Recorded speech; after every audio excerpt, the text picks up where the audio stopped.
Si vous souhaitez être à la une du meilleur de l'actualité camerounaise, alors vous êtes au bon endroit. L'information de qualité vous est proposée sur votre nouvelle chaîne YouTube, Média d'Afrique TV. Eh bien, mesdames et messieurs, une fois de plus bienvenue pour cette nouvelle analyse vidéo.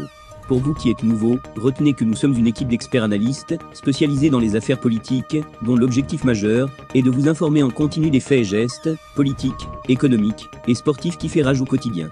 Bien sûr, il suffit de vous abonner et d'activer la petite cloche pour rester toujours à l'écoute de la une.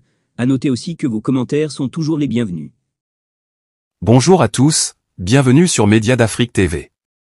Aujourd'hui, nous allons parler d'un sujet brûlant qui fait la une de l'actualité sportive et politique, les accusations de trucage de matchs et de promotion de paris sportifs contre Samuel Eto'o, ainsi que la réaction de la CAF qui devrait se prononcer ce vendredi 28 juin.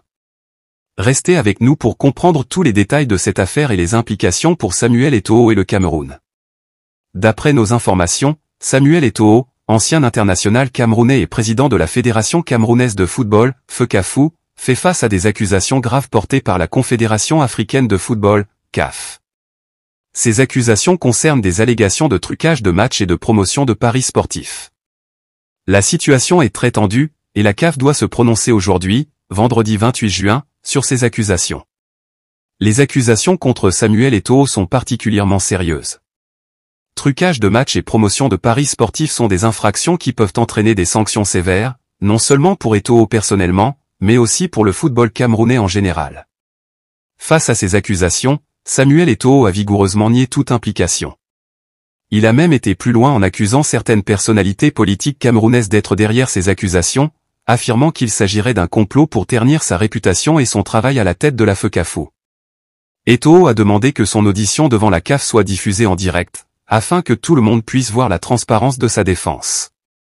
Cette affaire a pris une tournure encore plus sérieuse lorsque la présidence de la République du Cameroun, incarnée par le président Paul Biya, a décidé de s'intéresser de près à la situation.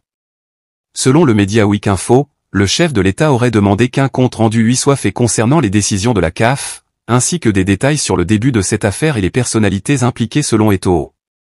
Deux personnalités ont été chargées de suivre cette affaire de près et d'informer le président Paul Biya. Philippe Mbarga Mboa, chargé de mission à la présidence. Mohamedou Labaran, ambassadeur du Cameroun en Égypte. Ces deux hommes ont pour mission de fournir des mises à jour en temps réel au président sur l'évolution de la situation et les décisions prises par la CAF. Il reste encore de nombreuses questions sans réponse. Samuel Eto'o recevra-t-il le soutien diplomatique du Cameroun?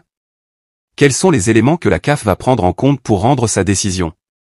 Et surtout, quelles seront les conséquences pour Samuel Eto'o et le football camerounais en cas de sanction? Nous sommes maintenant dans l'attente de la décision du jury disciplinaire de la CAF, qui devrait tomber dans les prochaines heures. Cette décision pourrait avoir des répercussions importantes non seulement pour Eto'o, mais aussi pour le football en Afrique et les relations diplomatiques entre le Cameroun et d'autres nations. Merci d'avoir suivi cette analyse détaillée sur Média d'Afrique TV. Nous continuerons à vous tenir informés de l'évolution de cette affaire dès que nous aurons de nouvelles informations. N'oubliez pas de vous abonner à notre chaîne et d'activer la cloche de notification pour ne rien manquer.